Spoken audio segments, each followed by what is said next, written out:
Bismillahirrahmanirrahim. Ya Ali Madad, and good evening. I would like to begin by acknowledging that the land on which we gather is the traditional territory of the Wendat, the Anishinaabeg, Haudenosaunee, Métis, and the Mississaugas of the New Credit First Nations. This territory is also covered by the Dish with One Spoon Wampum Belt Covenant, an agreement to peaceably share and care for the land and its resources.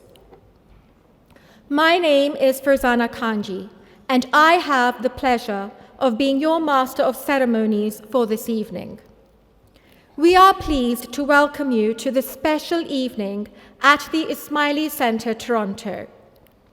For those of you who may not be aware, the Ismaili Centres are symbolic markers of the permanent presence and core values of Ismaili communities around the world.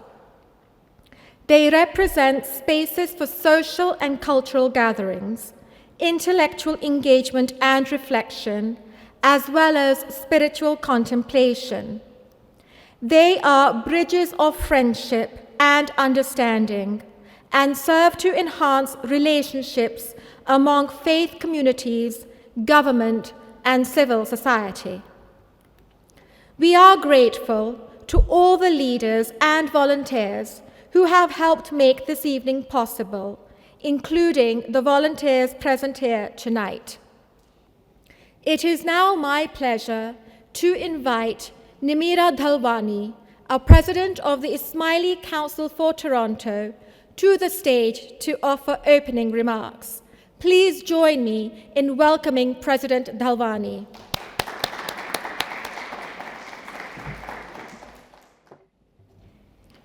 Bismillahirrahmanirrahim. Ya Ali Madad, good evening, and welcome to this very special session we have today. It is an honor to be here with you in this beautiful space as we come together to recognize and celebrate the incredible achievements, strength, and resilience of women globally.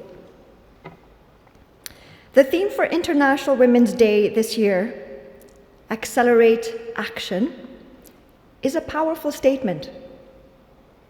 It implies taking swift and decisive steps to achieve greater gender equality. This requires an awareness of the existence of gender inequality, as well as an understanding of the barriers to growth women face both in their personal and professional lives. If you look around the room, it is evident that women are not a homogeneous group. We come from diverse backgrounds, represent multiple cultures, careers, socioeconomic statuses, different life experiences. Yet most, if not all of us, experience gender inequality in our lives, albeit to varying degrees. As a female leader in technology and cybersecurity, I see it often. I was at a conference a couple of months ago, and I was one of 10 women in a room of about 150 executives. How many of you or your family members or partners have experienced this in a work setting or at school, in a particular course or subject, or even in sports? And it's a real question. Yeah, more than 50% in this room. This is a reminder to us that much work needs to be done and that we need to gain momentum. It's time to push boundaries, break barriers, and create an inclusive world where every woman and girl can thrive. What does this require? It requires a collaborative approach, including all of us coming together to support one another, finding supportive male allies, and fully embracing the overarching principles of equity, diversity, and inclusion. These are indeed our Canadian values, values of harmony, unity, and coming together. It would be rather ambitious to assume that the impacts of this collaboration will be apparent overnight. However, the pace of rapid change we are all experiencing at this time is unprecedented, so we may have an opportunity to accelerate action. I quote Princess Zahra Aga Khan from her speech at the 2024 convocation of the Aga Khan University, where she says, and I quote, "When I reflect on the pace of change of today's world, which is accelerated by artificial intelligence and the digital world, higher education, and the creation of new knowledge becomes vital to teaching new ways of thinking, critical thinking skills, and adjusting to rapid change." End of quote. New ways of thinking and critical thinking. These are foundational in this era where data and information is at our fingertips, and we can share our messages and experiences globally in a matter of seconds. Artificial intelligence, on one hand, can help identify biases quickly so that we can take action. On the other hand, if biases are included in the training data, artificial intelligence may amplify biases. Hence, critical thinking is a foundational skill for all of us to harness. Now tonight, we are very fortunate to have with us Rumina Velshi, a strategic advisor to Tories and former president and CEO of the Canadian Nuclear Safety Commission. She will hopefully be sharing her journey and insights into breaking barriers, empowering women in leadership, and she will hopefully share some key skills that are critical in accelerating action. I will not divulge any further, and so I hope all of you have a wonderful evening. Thank you.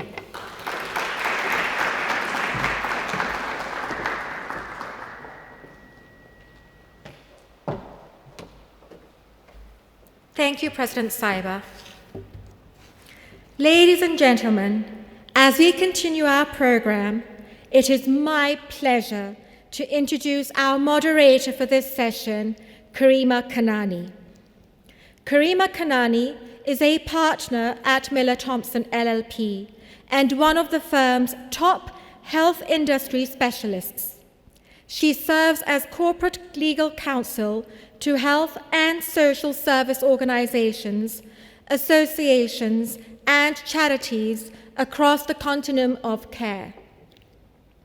Karima is a leading advisor, author, and speaker on health system transformation and nonprofit governance.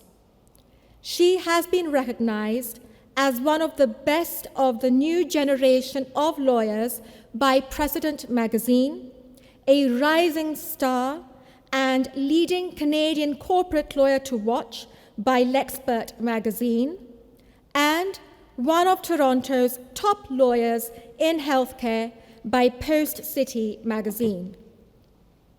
Karima is an active advocate for the advancement of women in leadership and is a founding partner of the Women Who Lead Governance Fellowship, which is designed to empower women in healthcare to break into the boardroom. I would now like to invite Karima to the stage to guide us through this important discussion and introduce our keynote speaker. Please welcome Karima.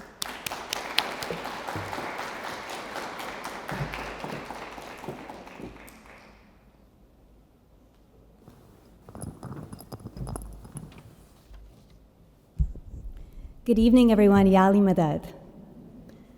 As President Sahiba mentioned, this evening's event is in recognition of International Women's Day. You might not all know what that is. International Women's Day is a global day that is dedicated to recognizing the achievements of women and calling for gender equality. On this day, across the world, we amplify the voices of women leaders, challenge gender bias, and push for progress. According to the World Economic Forum, at the current rate of change, it will take until 2158 to reach full gender parity. 5 generations. For gender parity, what's gender parity? Equal pay, equal opportunity, equal recognition, equal respect. 5 generations. Let that sink in for a minute. That's not your lifetime. That's not your daughter's lifetime. That's not even your granddaughter's lifetime. Where our generation thinks that's simply not good enough. And we think that across the world. And hence the theme of International Women's Day this year, which is to accelerate action. It's an urgent call to do something now, so we are not waiting for 5 generations for gender parity. An urgent call for systemic barriers and biases against women to be addressed in our personal and our professional lives. Easy to say, right? We're going to accelerate action. Well, how do we do that? That's the tough part. How do we move from intention to action? Well, who better to tell us how we can do that than a woman who has climbed and conquered her industry and is a champion of women's empowerment across the globe. It is my privilege today to be sitting down this evening for a conversation on breaking barriers with the incredible Rumina Velshi.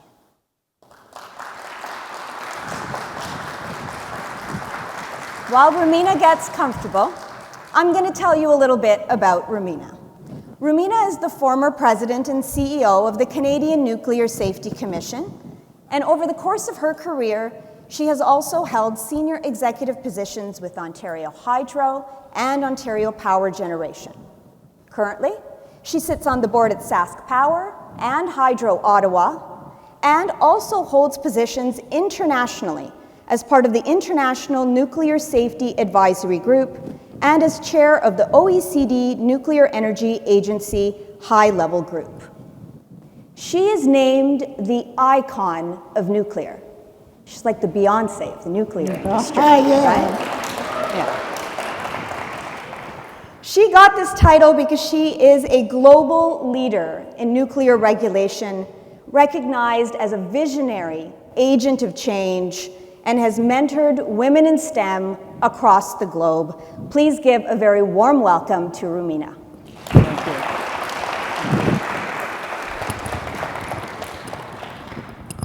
Rumina, thank you so much for joining us today. Rumina and I have just gotten to know each other just this week, and I have to say I have already been so enriched by knowing her. She empowers in every conversation you have with her, and we hope to give you just a little bit of that today. But I come from the health industry, and as we look at our audience today, really diverse group of women of all ages, all industries. I think the best place to start is you're in the nuclear energy industry. What is that?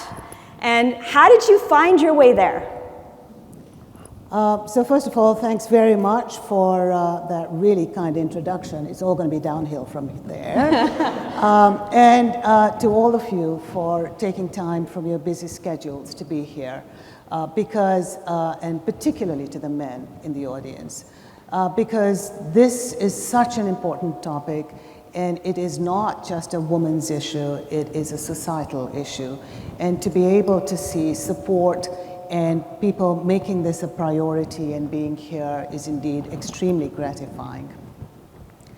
And so to answer your question on what's got me where I have, I'm actually going to take a number of decades back and just because I think if I give you a little bit of a trajectory of my career journey and what some of the key takeaways are and maybe some key points that we may want to explore, I think that will be helpful for our conversation. And I'll try to answer your question in a long-winded way with that.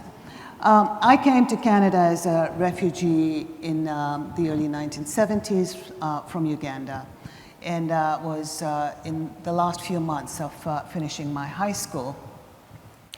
And as for most Ismailis, going for further education was indeed quite drummed into us, so it wasn't an option not to pursue that. But I wasn't one of those who, from a very young age, knew what I wanted to be when I grew up. I still don't know what I want to be when I grow up. But at that age, and I've met many young women who know from when they were 5 years old that they want to be a doctor or an astronaut or a professor or whatever it is. Not me. And, but I knew what I did not want to be. And as I looked around, the different professionals I knew, people in our family, we had lots of doctors, lots of pharmacists, lots of accountants, lots of teachers. I didn't want to be any one of those. Not because of the people who were there, but just those weren't professions that I found particularly appealing. And the advice from my parents was, well, you need to get an education that's going to give you economic independence. For most immigrants, that's priority. You need that, the money. But find something that you enjoy. So they didn't really direct me anywhere. My guidance counselor at high school wasn't particularly helpful. But what the guidance counselor did do was give me the programs of universities. And in those days, this is in 1974, where there weren't that many options, the programs were not that thick, right? So you could actually skim through that. And as I skimmed through the U of T, the University of Toronto's one, the civil engineering program was extremely appealing to me. And for a number of reasons. One was I had used a suspension bridge as the image that went along with the description, so I found that metaphorically very appealing. But even the description of the program, where there's office work and field work and opportunity to travel and work in teams, was all great. And I liked physics and math, and I thought, well, I think this sounds like a good fit. And so it was more by exclusion that I picked civil engineering, and it wasn't until my first day at university, as I looked in my class, similar to what President Saiba said, in a class of 100, there were 3 women. And it's only then that I realized that, you know what, engineering is not particularly appealing to women, and I don't know why. Had I known that before, would it have made a difference? I don't believe so. But what I'm very disappointed with, and actually quite discouraged about, is that limited progress has happened since all those years back, 50 years or whatever it is, on how many women pursue STEM careers. And I don't mean the health services side, which is dominated by women, but certainly on the engineering, the math, and the IT, technology, computer science side.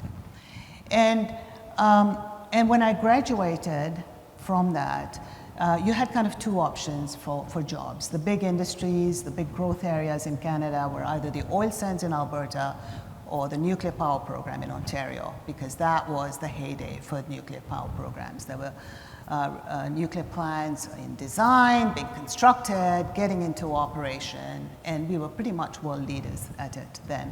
So it was kind of an easy choice. And for those of you who are following news today, as we talk about energy independence, as we talk about energy security, as we talk about climate change, nuclear is in vogue again, and it's extremely popular, getting greater popularity globally. And so thus, even at this pretty senior stage in my life, I'm still very active because there is so much opportunities, and I feel I can make a difference. So as I look at my career, there's some takeaways that I want to highlight for you. So when it comes to picking what careers you want to pursue, what programs you want to pursue at school, and I see we've got some very young people here, so I'm really thrilled to see you in the audience as you think about where you want to go in the future. Pick something you enjoy doing, and also make sure that it's going to give you independence, because I think that is important. And when I graduated, and I started work at the Pickering Nuclear Generating Station out in Pickering, a little east of here. And I was the first nuclear energy worker, female nuclear energy worker in Canada. That facility was never built thinking women would work there. There were no change rooms. There was no protective equipment available for women. There was pornography pasted throughout the workplace. But as one of the pioneer women in there, it was extremely important to me because I was creating a path for a whole lot of women behind me that I succeeded.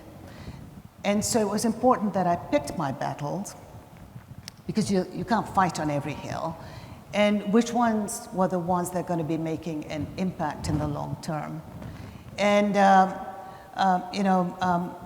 President Saiba had quoted Princess Zahra Aga Khan at one of her convocation speech, at another speech that she talks about not necessarily gender equity, but just equity overall. It was, women are like salt. You don't really see them, but when they're not there, you miss them. And they really change the flavor of their community. And that was kind of my goal when I was in one of the very few women there, that you're going to be so darn happy that I'm in this workforce, because I'm going to make it better, not only for me, not only for the women, but for all of us. And I think it is really with that attitude that one needs to go in, that having greater women, having more diversity is in the best interests of all. So pick your battles. The other one, as I moved through my career, and you've covered a lot of it, but I want to pick on when I joined the Canadian Nuclear Safety Commission. And I had actually retired from Ontario Power Generation at the time. I'd taken early retirement, and I was ready to do a whole lot of things that I was particularly interested in doing in my life when this opportunity came knocking on my door.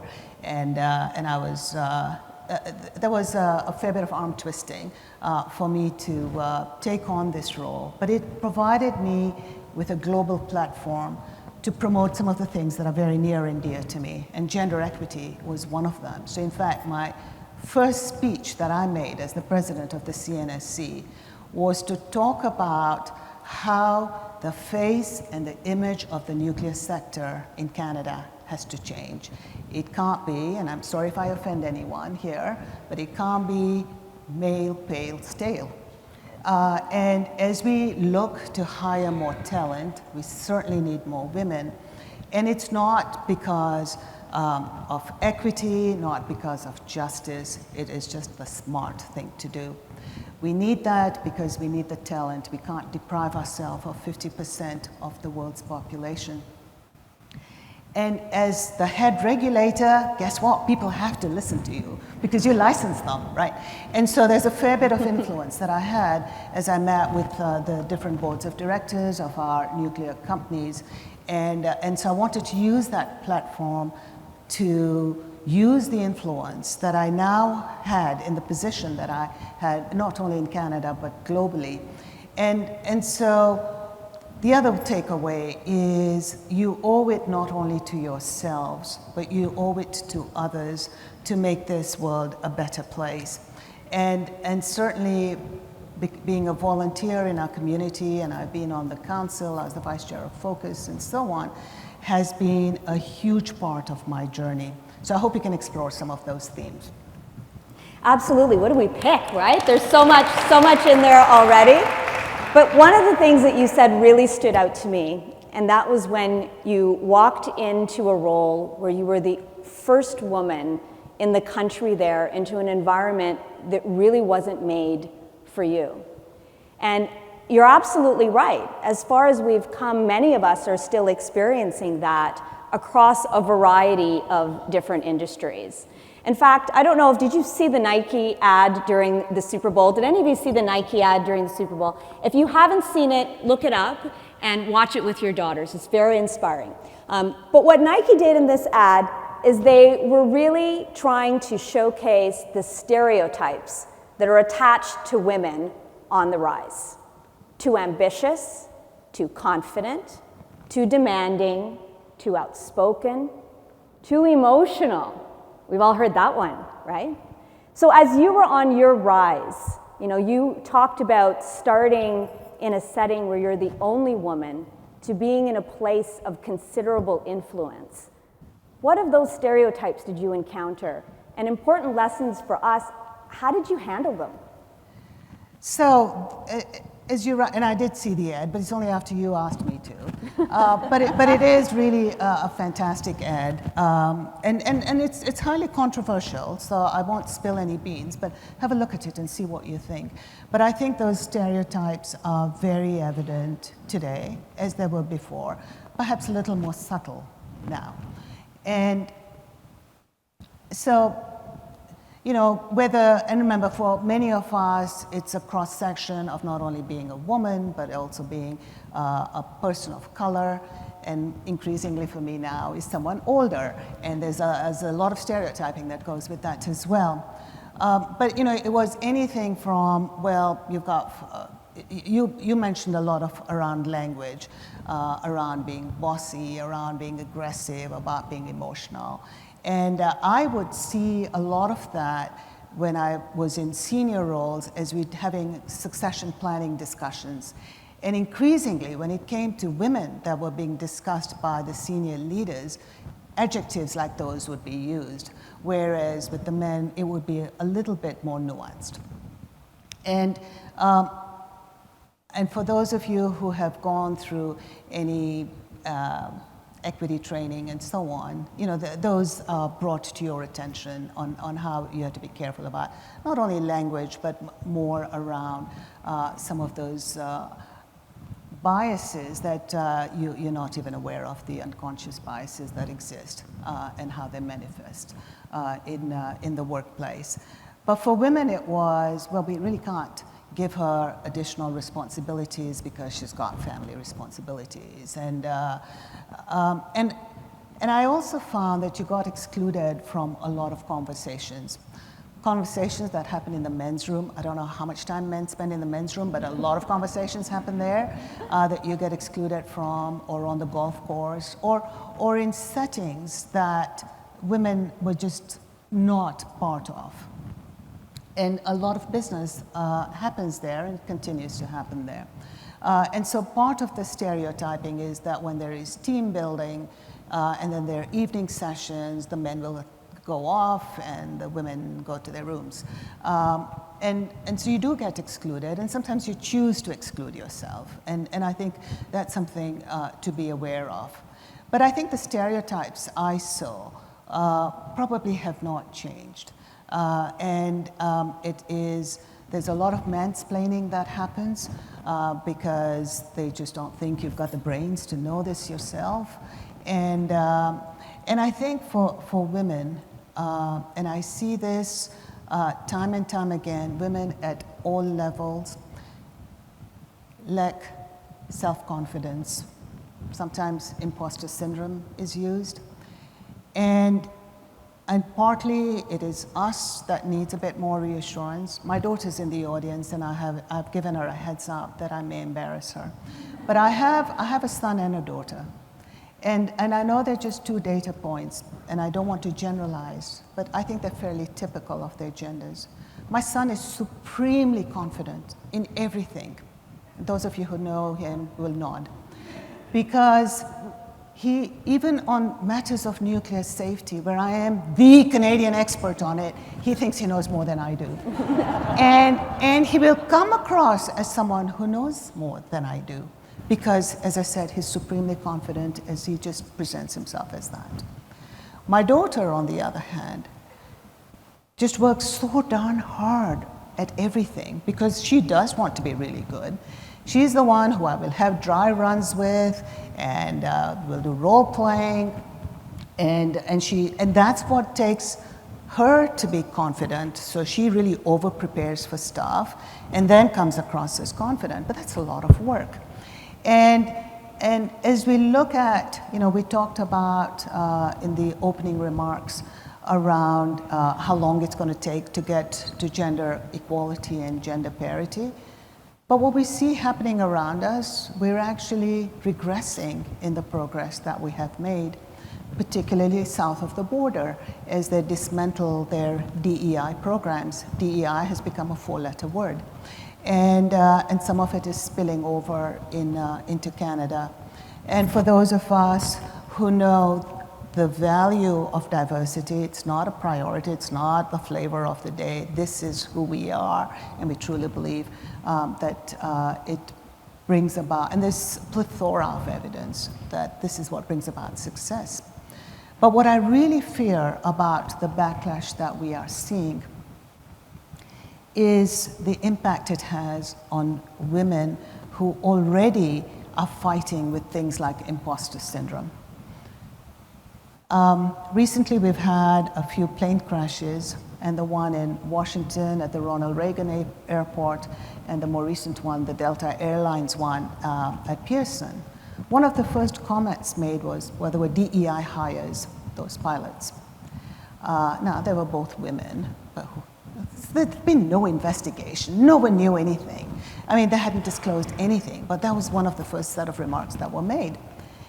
And I know in the sector that I am in, that women who already lack the kind of self-confidence that men have an easier time to exude, this will just make them keep their heads down even lower, because I don't want to fail. I need to continuously prove that I'm not a DEI hire, that I am qualified. And I know many of you go through that. I occasionally go through that. And worse, I get someone tell me, you got this position because you're a woman. And they have no shame in saying that. Then I go, did you look at my qualifications, my credentials, my endorsements? But they feel quite all right saying that. And particularly when we get into settings like Zoom calls and team calls and the chat functions, and people can be anonymous in town halls, you get a lot of comments like that.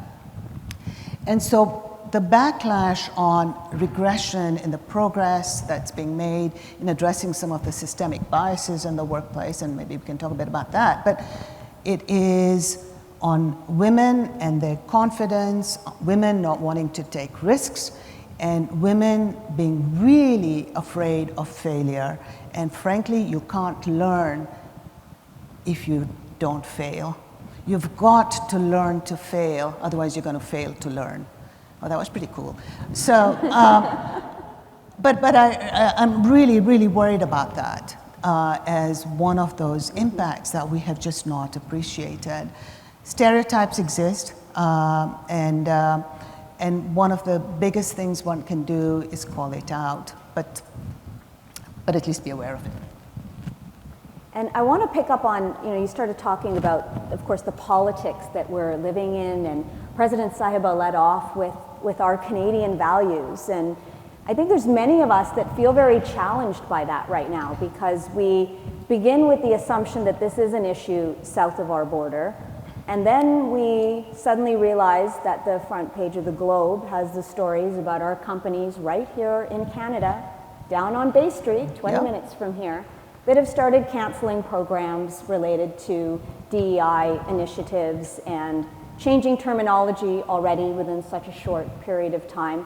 So for those of us who are actively in those workplaces right now, what are some maybe practical tips that you can give us when we find ourselves and are going to find ourselves at these tables, conversations, Zoom calls, where suddenly DEI has fallen out of favor, and we're not viewed in the same way that we were maybe a few months ago? Yep, excellent question. And how do I approach this? I'll admit, that with wokeism, we may have gone a bit too far, and identity politics may have played a role that has left a bad taste in people's mouth, and then they somehow equate that to DEI. And I know there are a few lawyers around here. When you hear of a law firm doing away with the program for black employees, for instance, or banks doing away with DEI programs, or some of the really most ridiculous stuff happening. And I'll give an example because it happened to a friend of mine in the United States who is into biodiversity. She's the head of the biodiversity department. This is all to do with climate change. But because her title has diversity in it, her job got eliminated by Elon Musk and his Doge team. And it has got that ridiculous, right? And you see people, a few people here applauding nonsense like that. But I think as I said, there's so much compelling evidence that diversity helps the bottom line, it helps with innovation, and more importantly, it's the talent, and it's of course the right thing to do. That I think those who stick to what are the inherent aspects of it, that when you hire, you're not lowering your standards. You are not excluding anyone. You're now including folks that had been excluded in the past. And I think it's the ability to show resilience, to put up with opposition, and not capitulate and give in. And there are just so many examples of stellar performance by those DEI hires that you can show that without that, stuff like this would not happen.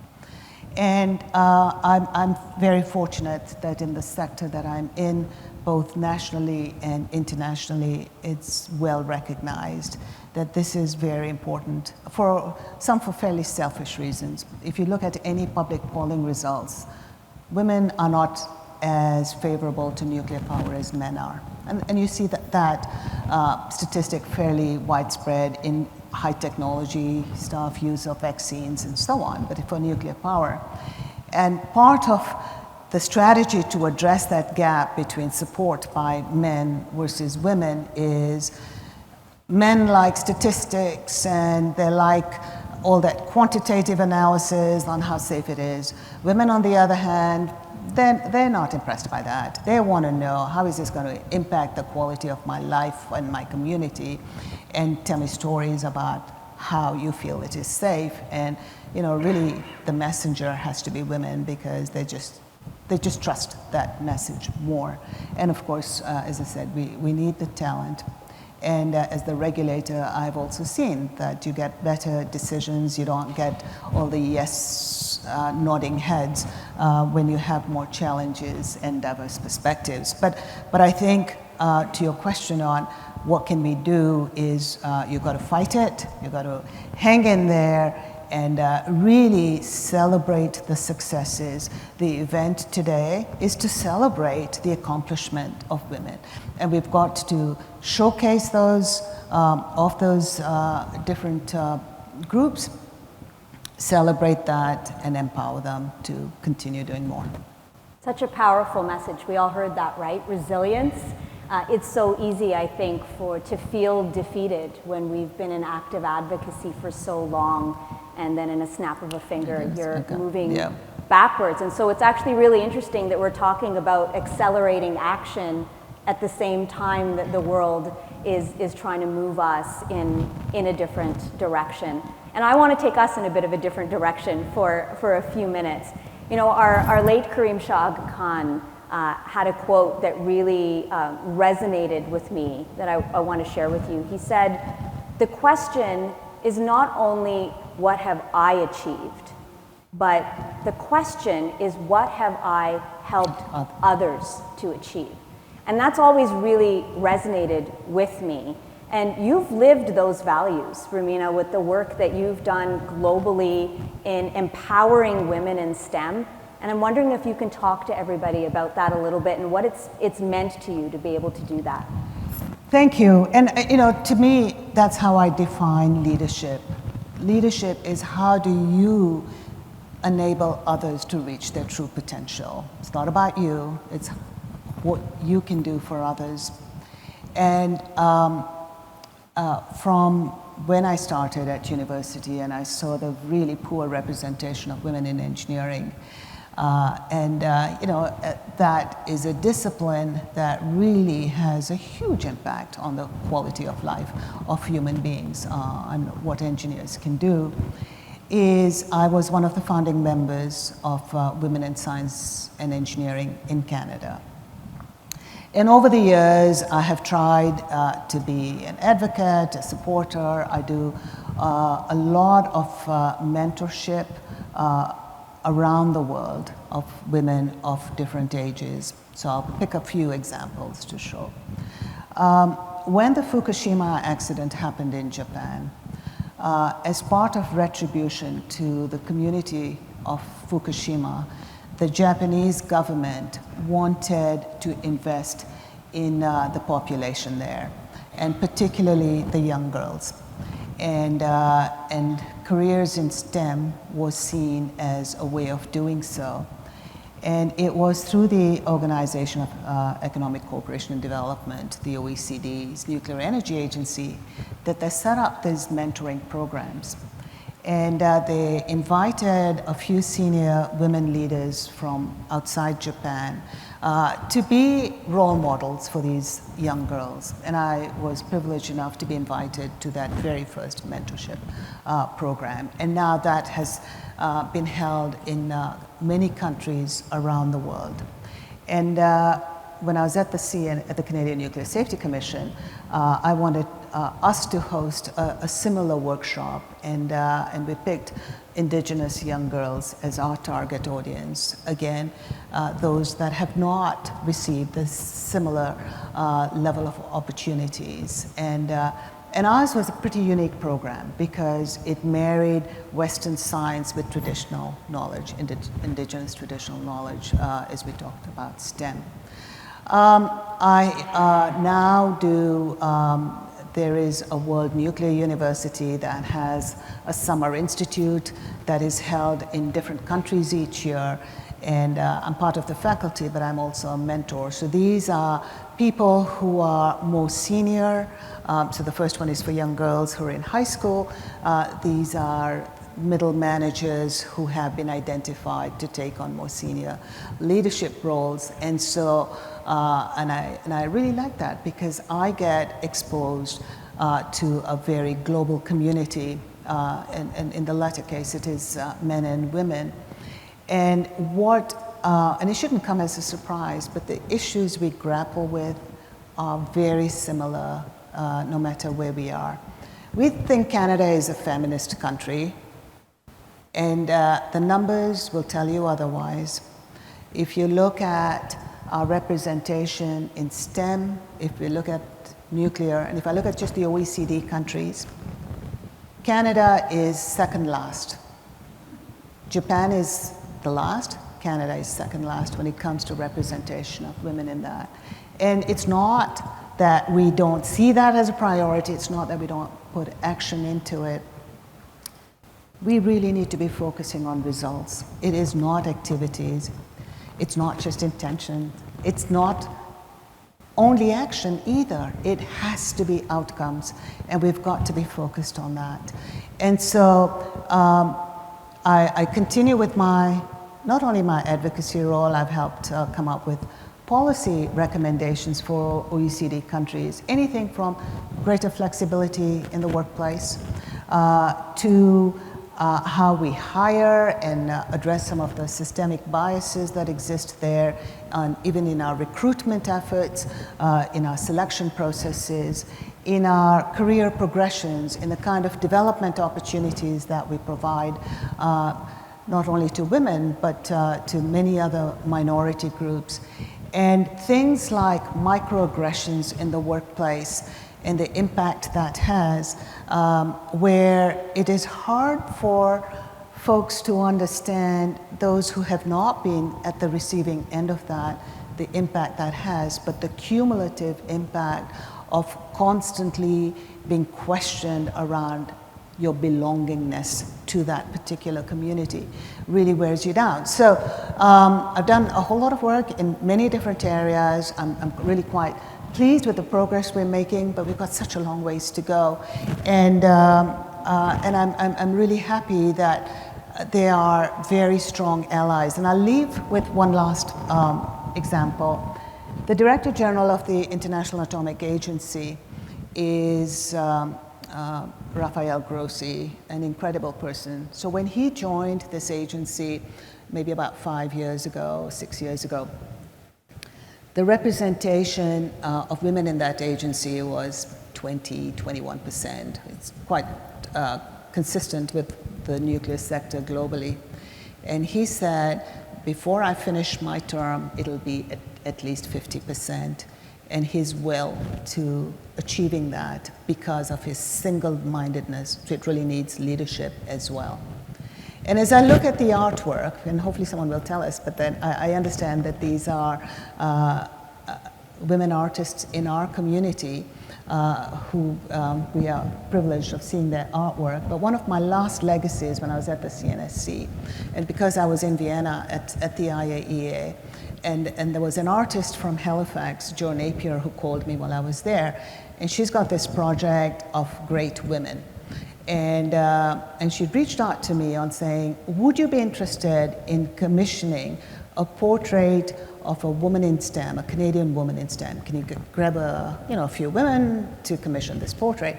And as I was walking down the hallways of the IAEA, and there was this wall of all the Secretary Generals of the United Nations and the Director General of the IAEA, and it was one man after another man after another man after another man.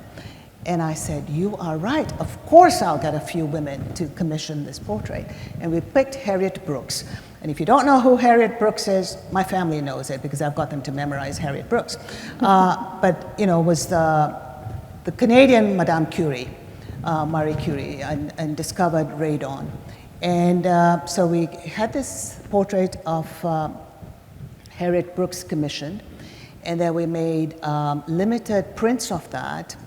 And to not the last International Women's Day, but the one before that, at all the major workplaces, nuclear workplaces in Canada, the portrait of Harriet Brooks is hung up either in the boardroom or in their reception area.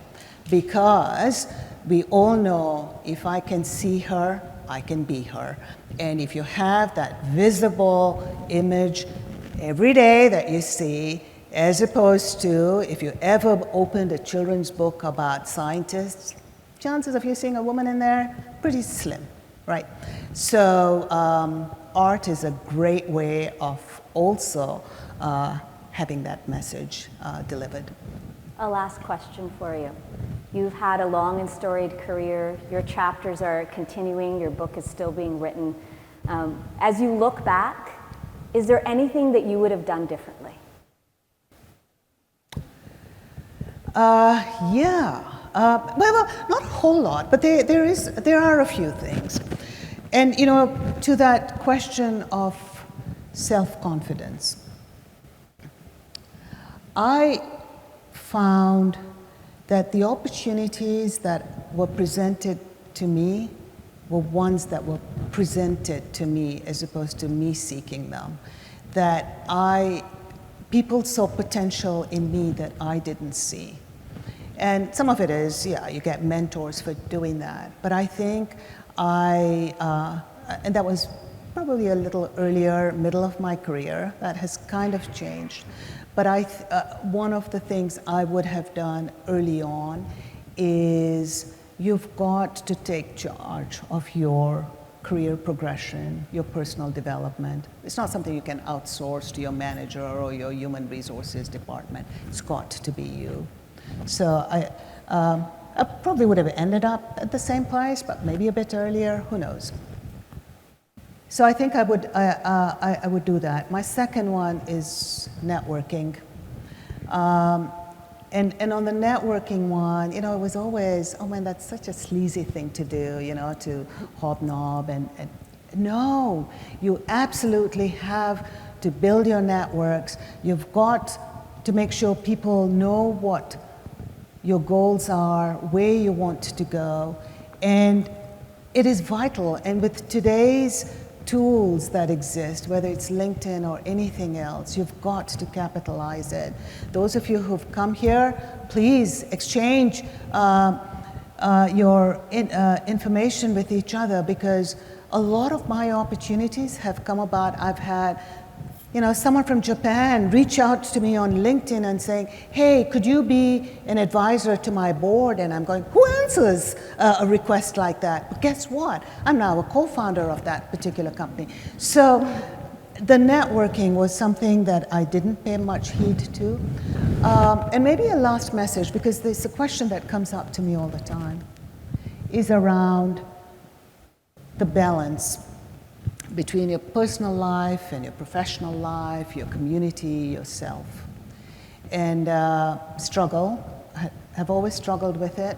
And it's not, and I think balance is the wrong word, because it implies, that there's harmony. There never is. I think it's more, how do you integrate those? There may be some weeks where your professional life just takes over everything. There may be others that your family life does. But carve out time for yourself, because no one respects someone who's burnt out because you have not taken care of yourself. And so carving out time for yourself.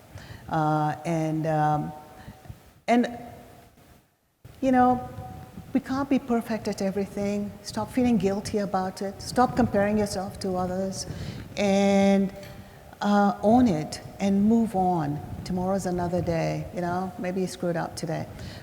So I think the balance or the integration is one that I've always struggled with, still struggle with, but I've learned to cope better. Thank you. Thank you for being so authentic in the way that you've answered all of our questions today. So many powerful messages in there. We heard about the importance of having presence, of keeping and finding our passion.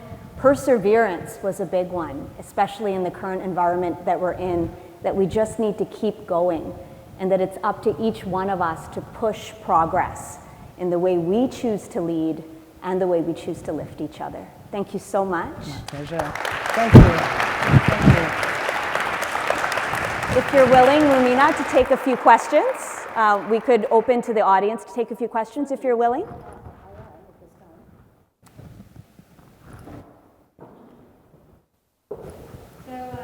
Thank you so much. That was really very thought-provoking and extremely inspirational. In the interest of time, I think we'll just take a couple of questions, if you will, from the audience.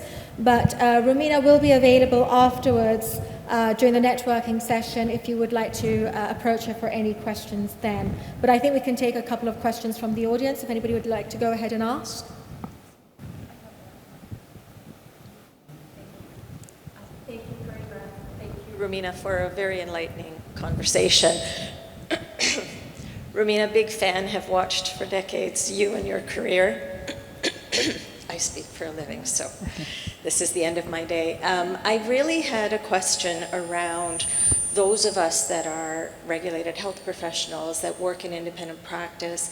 I really admire the way you've moved it forward in the corporate world.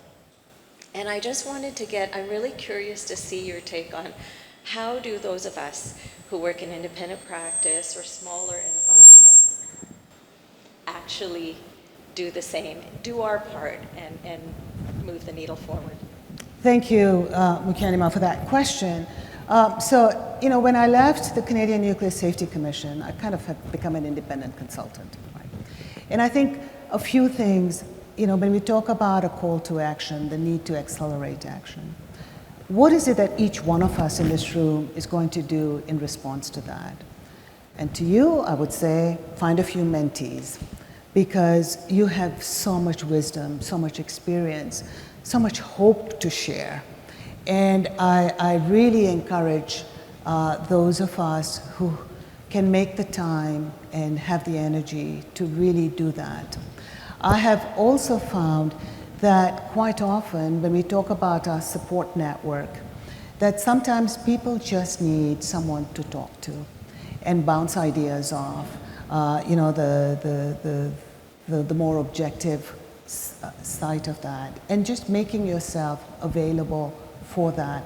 I get approached, because I hold a fairly high profile within our sector, to be a mentor to many, and I can't. Hard to say no, but I said, but I'll absolutely reach out to me if you really need to bounce something off. So that's one. And you're a role model to all the young folks. And I think we underestimate the value and the importance of that. And that, and in your case, because I have seen you as well from far, is you have balanced or managed to do so many things simultaneously. And that requires a certain level of resilience, a certain level of skills, a certain level of dedication, and so, and leadership. And how do you impart that? And so for me, it is more on how, as we talked about, Prince Karima Khan's, it's not what you can do for yourself, it's how do you bring out the others? You've got so much to offer. Just lean in and give it out. Thank you. I think we have time for one more question. Thank you for sharing your very inspiring journey. As one of the few men in the audience, my question, I am a father, a husband. I have a wonderful daughter and a wife next to me. But I am surrounded by their thoughts and ideas, which is very inspiring for me. How do us men promote your ideas with other men? I want your take on that, as well as within our own community itself. For example, for me to be here, I'm aware of the Women's Day, but I'm also aware of friends around me that talk about women's issues and so forth. But in particular, I want your comments about what you would suggest for men to promote this in particular. Thank you. Thank you so much for that question, because a key part of accelerating action is having men play a much larger role. We call them allies, but they're really partners in this. And as I said, it's a societal issue. And so how do men do that? Well, certainly within your own sphere of influence, you can exercise so much. Whether it is, and I'll share a story with you, because I know we've got a couple of folks from our robotics team. I have a colleague of mine who has a granddaughter who he had gone to kindergarten, to pick her up at the end of the day. And she had, a picture that she had colored. And so he looks at it and he says, oh, this is really good work. And she doesn't look happy. And he goes, what's wrong? And she says, well, it was of a clown. She says, well, I really wanted to color a robot, but the teacher said the robot was for boys. Girls got clowns or dolls. And as men, you've got to call that out, right? He should, and I don't think he did, but he should go back to the school and speak to the teacher that at such a young age, you are bringing in these enshrined biases that's going to influence their decisions down the road. Women, you will, and you've been in meetings, quite often our voices are not heard. And my husband's in the audience, and he is losing his hearing. And when he went to see his audiologist and said, my wife and my daughter complain that, I don't hear them and I, whatever. And this audiologist said, that's just nature's way of protecting you from women's voice. And I told him, change your audiologist. But I think biologically he may be right, that that's the frequency that you lose hearing most, is the women's frequency. But when you see such sexist behavior, cut it out, call it out, right? And we see that around us, and we laugh at it, but it isn't. This is unacceptable behavior. So I think it is anything from within your sphere of influence. How do you empower and encourage when there is inappropriate behavior, when people aren't even aware of the impact of their actions? I think one just needs to call it out and support them. I mean, you're mentors, you create opportunities. Most of mine were created by men. And I'm going to leave one last one with you, because it was an interesting study that I read this week, that if you look at sports teams, girls' sports teams, those that are coached by men perform better than those coached by women. I'm not saying all women's teams should be coached by men, but the reason given was men coaches encourage women to take more risks, and those pay off. And so I think there are also situations where men can play an active role in women getting ahead, because again, they bring a different perspective and a different strength. So I think men play a huge part in identifying and addressing those inequities, but also more importantly, showing leadership that the society I want to be a part of, we want them to be equal partners. And I know in your family you have that already, but it's in that larger sphere of influence that you have. Thank you. Thank you so much, Rumina and Karima. Really, this was absolutely wonderful. For the audience, there should be another QR code coming up. If you could kindly please scan the QR code and just write one word that you wished to tell us about, that you've taken away from today's session, that would be really appreciated. And whilst you're doing that, I would like to invite our Honorary Secretary, Khalfan, to come up and present a small token of our appreciation to Rumina and Karima.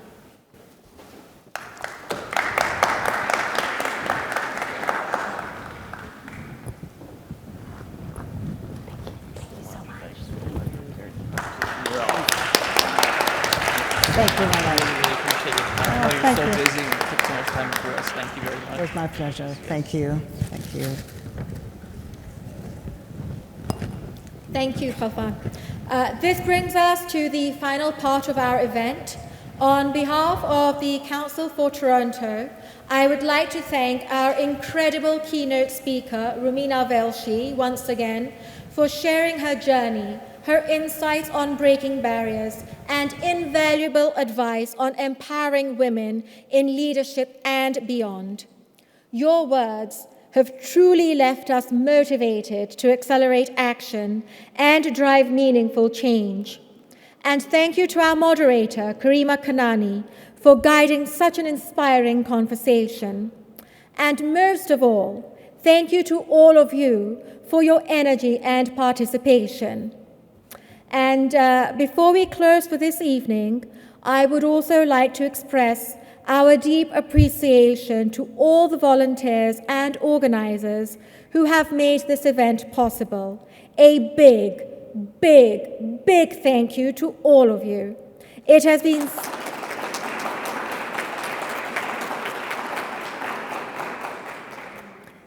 been such a joy spending this evening with all of you today. Thank you very much for joining us. You are all now invited to partake in refreshments, as well as to take a look to the right-hand side of me in the hall to the artwork that has been presented here by our female artists within the Ismaili community. So please, when you go out for your refreshments, do first take a look at the artwork and enjoy the networking and the refreshments. Thank you all once again, and I wish you a lovely evening.